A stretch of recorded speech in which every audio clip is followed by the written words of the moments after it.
État des lieux de la Ligue des jeunes du MLC, évaluation du mandat de Gentini Ngobila à la tête de la gouvernance de Kinshasa, messieurs Daniel Bumba et messieurs Eddie Iyeli, profil idéal pour 2024-2028 à la tête de la gouvernance de la ville, province de Kinshasa. Ce sont là les thématiques à décrypter ce soir avec le docteur Jean-Denis Lianza, président de la Ligue des jeunes du parti du mouvement de la libération du Congo de Jean-Pierre Bemba. Bonsoir à tous nos auditeurs, à tous nos internautes. Bienvenue à ce nouveau numéro de notre émission politique, les 10 rendez-vous. Monsieur Jean-Denis Lianza, bonsoir. Bonsoir, monsieur le journaliste Debon. Bonsoir à vous. C'est un plaisir pour nous de vous recevoir ce soir. Comment vous allez?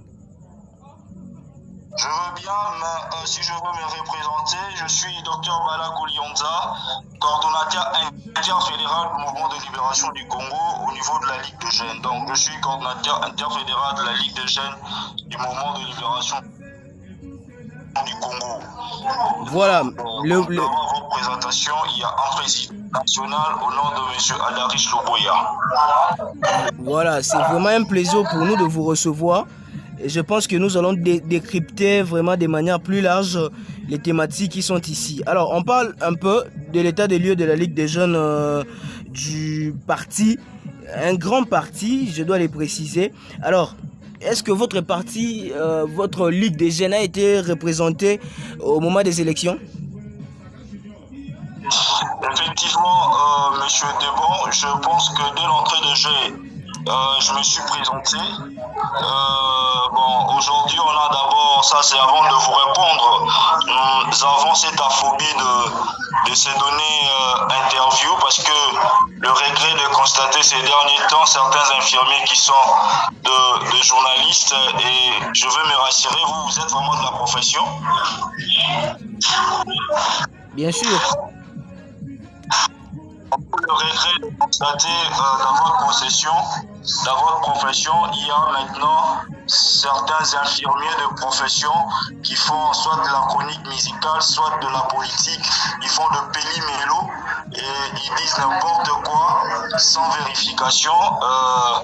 Le lieu pour moi ici de dire très haut de propos tenus par M.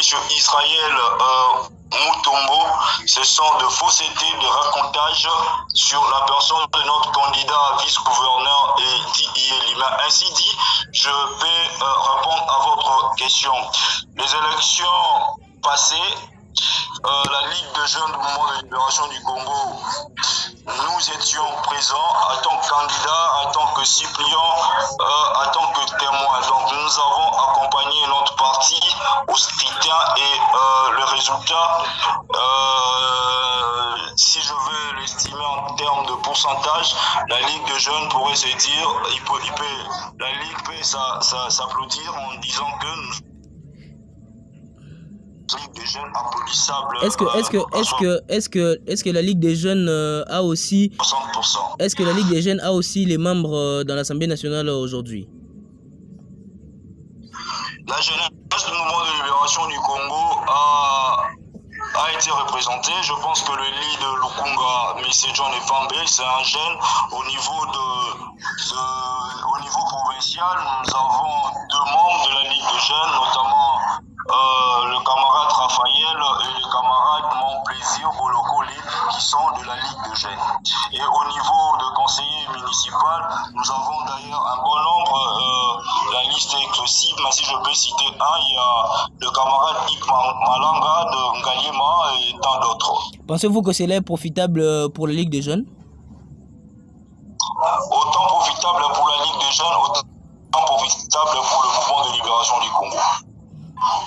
Voilà. Alors, on parle aujourd'hui des élections au niveau de la gouvernance de la ville de Kinshasa. Comment la Ligue des jeunes se prépare déjà à l'interfédéral? La Ligue des jeunes peut seulement accompagner la décision du mouvement de libération du Congo, la décision du président national et la décision de l'Union sacrée, cette plateforme que le mouvement de libération du Congo fait partie. Donc, au niveau de l'Union sacrée, il y a un ticket composé de camarade Daniel Bumba ainsi que de notre camarade Eddie Iyeli. Donc, s'accommoder ou se marier à cette décision et nous les soutenons et nous les accompagnons. Alors, comment de manière pratique la Ligue des jeunes accompagne la décision du parti, mais aussi de la plateforme? Qu'est-ce que vous faites concrètement pour accompagner tout justement la décision du parti? Il faut signaler ici, M. Debon, que ce sont des élections à second degré, c'est-à-dire des élections indirectes où nous ne sommes pas des électeurs directs. Mais quant à la Ligue de jeunes, si vous allez constater ces derniers temps, tous les jeunes du mouvement de libération du Congo se sont déployés dans des médias, dans des réseaux sociaux pour vendre ou faire connaître non seulement le ticket, parce que les deux personnes sont connues des Kinois. D'ailleurs, ils sont élus respectivement, un à Lukunga, l'autre, le premier, le titulaire, l'honorable Bumba est élu de Lukunga, et l'honorable Edi Ieli est élu non seulement de Kiringiri, mais aussi de la district du Funa. Donc, nous sommes là pour non seulement leur vendre parce qu'ils sont connus du Kinois, mais aussi partager aux Kinois leur projet de société qui est pour moi une solution au problème des Kinois. Donc nous sensibilisons, nous vendons le projet de notre ticket. Si vous voudriez, si le temps ne fait pas défaut, nous pouvons décorer.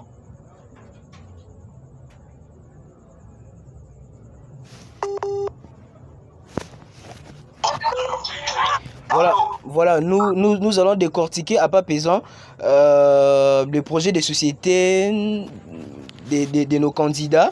Je pense que c'est la dernière thématique. Alors, allons vite au niveau de ce gouvernement qui passe. Jantini Ngobila ne sera plus à la tête de la gouvernance de la ville de Kinshasa.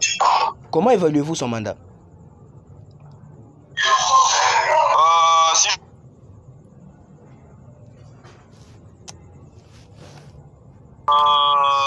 Monsieur Jantini Ngobila n'a pas répondu aux attendements des Kinois, c'est-à-dire le mandat est chaotique, il est à 40% si je peux le coter. À 40%, mais concrètement, qu'est-ce qu'il devait faire qu'il n'a pas fait? Puisque lui, il dit que celui qui dira qu'il n'a rien fait, c'est qu'il est qualifié d'un sorcier. Comment vous les jugez? Comment vous jugez ses propos?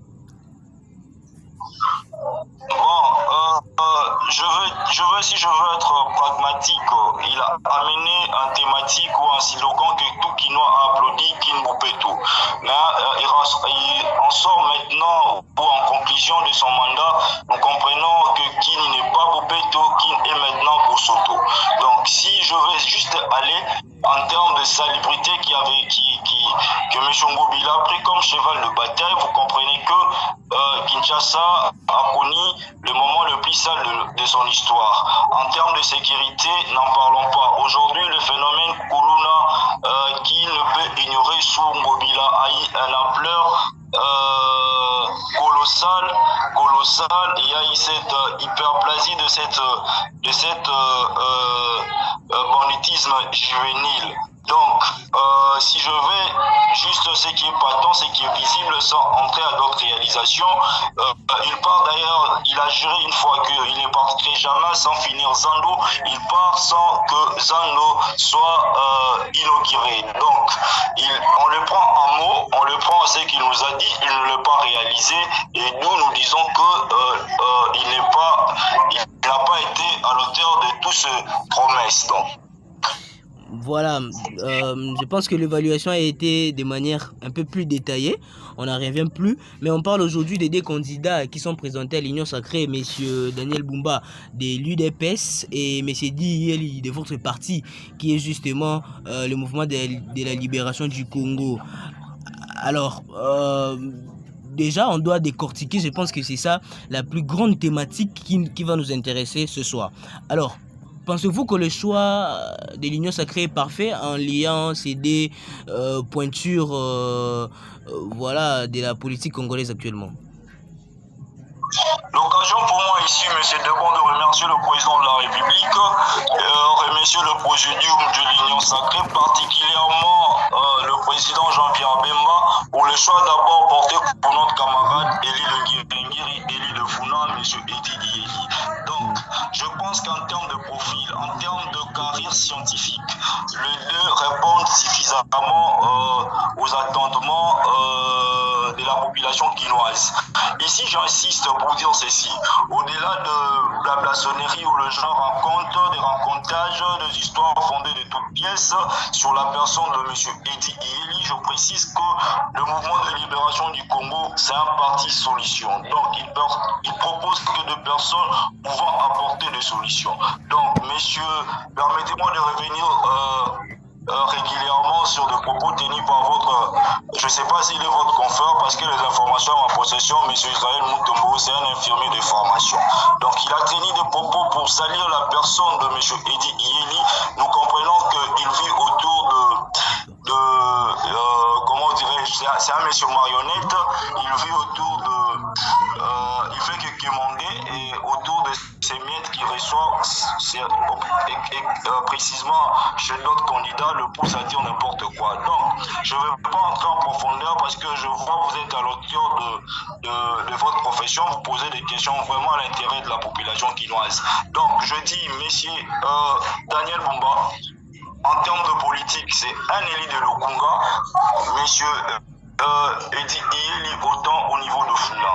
Donc en termes de politique, ils ont l'ancrage politique. En termes de background scientifique, messieurs Daniel Bumba, c'est un ancien de l'université de Kinshasa et son coélistier, messieurs Edi Iyeli, un ancien de l'UPN. Vous êtes journaliste, c'est à vous de vérifier mes propos, mais vous pouvez aller vérifier. Et en termes de parcours politique, messieurs Edi Iyeli comme monsieur Daniel Bumba, ils ont une vie professionnelle comme une vie privée excellente. Et je pense, en termes de ce profil, ils peuvent bien gérer notre ville de Kinshasa. Bon, si je vais aller plus dans ce que les Quinois attendent d'eux, c'est leur projet de société. Qu'est-ce qu'ils proposent pour une nouvelle ville, une ville moderne, sécurisée et salibre. Donc, nous avons notre projet. Je ne sais pas si vous me permettez. Non, on va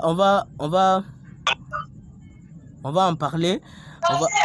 On va en arriver. Mais parlons un peu de votre candidat qui est le monsieur Iyeli, représenté par le parti du mouvement de libération du Congo. C'est quoi son parcours au sein du parti? Qu'a-t-il fait? Comment êtes-vous rassuré qu'il apportera des solutions au sein, en étant tout justement vice-gouverneur de la ville de Kinshasa? Bon, tu vois, nous sommes dans l'union sacrée. Il y a plus Edi Iyeli, vice-gouverneur de M. Bumba. Donc vous allez souffrir à tout moment que je puisse associer les deux.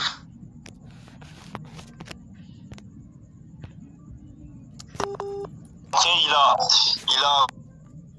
2003, de l'arrivée du mouvement de libération du Congo à Kinshasa, Edi était déjà membre, donc il a adhéré en tant que militant, il a quitté de militant.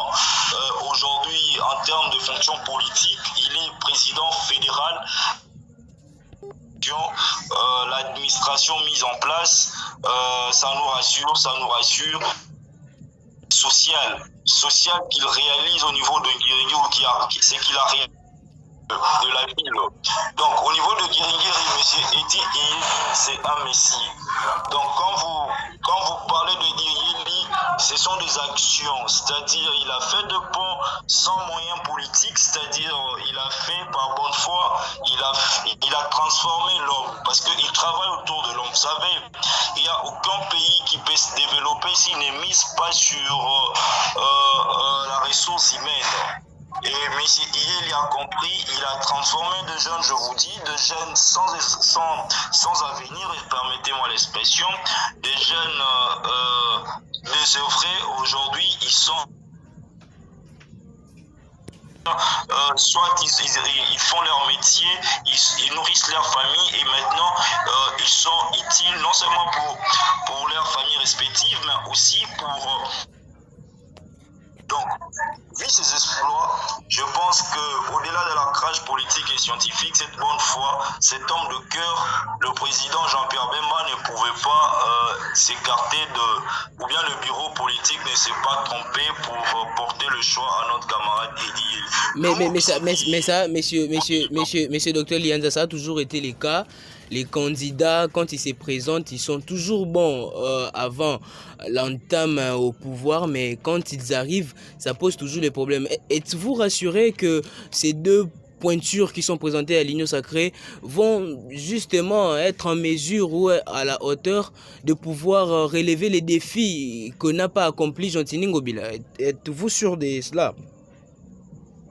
Camarade, bon, je vous prends en mot, je vous prends en mot. Vous avez bien dit que ça a été toujours le cas. Les candidats au préalable, ils sont toujours bons. Une fois élis, le discours change, le comportement change. Je vous rappelle que M. Eddie Iyeli était élu en 2018 comme député provincial. Il a fait 5 ans en tant que député provincial. Il est revenu demander à ses frères de guerriers. Ils ont renouvelé le mandat. C'est-à-dire... c'est quelqu'un, par présomption, je peux dire que les gens de Ngirigiri ont prouvé que c'est un monsieur élu ou ne pas élu, il ne change pas, il garde sa vision et il travaille toujours pour l'intérêt du peuple. Et au-delà, il lui a apporté encore un nouveau siège au niveau national. Cela prouve que suffisamment M. Eddie Iyeli, quand gouverneur et il n'avait pas des ambitions. Pour votre information, la décision ne mane pas de M. Iyeli d'être candidat, c'est le parti qui lui demande. Donc, c'est la base qui a demandé à M. Iyeli ou au mouvement de libération du Congo de proposer M. Iyeli. C'est-à-dire, je rassure les Quinois que M. Daniel Bumba et Eddie Iyeli resteront le même, sauf qu'ils resteront le même, c'est-à-dire accessible à sa base, soucieux du changement, mais ce qui va changer, ça sera Kinshasa. Tout reste à vérifier, mais quels sont les projets qui prennent ces deux pointures, de manière un peu plus détaillée, les projets que nous pourrions justement saisir de ces deux candidats, vous les dites en 1 minute, puisque les minutes sont déjà épuisées. Bon, au moins vous avez le sens de vérification, contrairement à M. l'infirmier Moïse Israël Moutombo. Je reviens à notre projet en l'intro, c'est-à-dire on l'a dénommé Kin Ezobonga pour une ville moderne, libre et sécurisée. Donc, une ville, Kin Ezobonga, une ville moderne, libre et sécurisée. Et nous l'étalons à cet axe, les axes prioritaires. En premier, nous comptons l'érection d'une nouvelle ville à Kinshasa, c'est-à-dire Kinshasa 2. Vous allez comprendre que Kinshasa, une grande partie n'est pas habitable. Kinshasa, c'est 9952 km² et il est habité à moins de 30%. Et la population est coffrée, la population est enclavée à un coin et cela permet une promiscuité, un problème de syphilation, beaucoup de facteurs négatifs dans ces dispositions urbaines de la ville, raison pour laquelle nous proposons une nouvelle ville, une nouvelle urbanisation de la ville dans des zones qui n'est pas habitée. Et en deuxième lieu, nous proposons une numérisation et digitalisation de procédés de la ville. Nous pensons que pour mieux gérer, la gestion doit être informatisée. Et en troisième lieu, je parle de manière générale parce que vous m'avez donné 1 minute. Oui. En troisième lieu, nous répondons il tend déjà à s'épuiser. Pardon, En troisième lieu, nous répondons à ce fléau qui touche vraiment le Quinois à la moelle épinière, c'est ces problèmes de sécurité. Donc nous proposons la création d'un bataillon spécialisé en crime organisé et anti-Koulouna. Et en quatrième lieu, nous avons un programme multisectoriel d'urgence où nous abordons le problème d'infrastructure, le problème d'eau potable et le problème d'électricité, le problème lié à la santé, une politique sanitaire en multipliant des centres de santé. Et ça c'est en quatrième lieu. Au niveau de cinquième lieu, nous réfléchissons et nous proposons de solutions efficaces sur l'assainissement et la salubrité de la ville. Là où M. Ngobila a échoué, Kinbobeto, nous n'allons pas le faire comme ici Logan. Nous avons une politique de gestion de déchets qui va permettre qu'il l'appelle comme au bon moment. Et en sixième lieu, nous avons réfléchi sur le problème d'embouteillage. Nous proposons des solutions efficaces. Nous avons une politique pour finir ce fléau d'embouteillage parce que quand il y a embouteillage, c'est-à-dire les circuits professionnels est ralenti. C'est-à-dire quelqu'un qui devait arriver dans son bureau à week-end, il va arriver à 12 heures. Vous savez, il y a des temps perdus. Pourtant, l'État devrait ouvrir tous ces temps-là. Et enfin, nous proposons un fonds en caractère social qui va permettre aux jeunes investisseurs et aux jeunes démunis de se mouvoir le gouvernement. Merci beaucoup, Monsieur Lianza. Je crois que toutes les minutes sont épuisées. Nous sommes déjà à 21 minutes. Je pense que l'émission doit prendre fin. C'était un plaisir de vous recevoir ce soir dans cette émission Les 10 rendez-vous.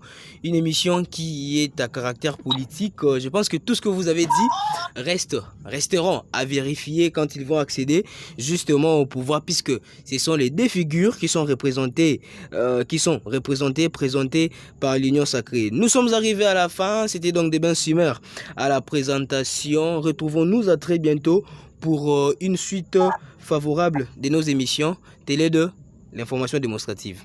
Sur votre radio.